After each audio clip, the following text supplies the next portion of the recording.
சாதாரண ஒரு வார்த்தை நம்மளால மன்னிக்க முடியல. சும்மா ஒரு கேள்வி பண்ற அந்த வார்த்தை நம்மளால மன்னிக்க முடியல. ஆனா இயேசு கிறிஸ்துவை கொடுமை பண்றாங்க, சித்திரவதை பண்றாங்க, அணுவணுவா வைக்கிறாங்க. ஆனா எல்லாவற்றையும் அனுபவித்து சொல்ற ஒரு வார்த்தை என்னவென்றால், இவர்களை மன்னியும்.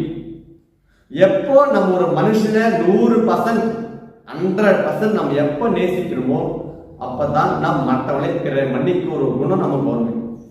இயேசு கிறிஸ்துவானவர் அவருக்கும் ரோம அரசர்களுக்கும் எந்த ஒரு தொடர்பு, எந்த ஒரு ஐப்பும் எதுவுமே இல்லை.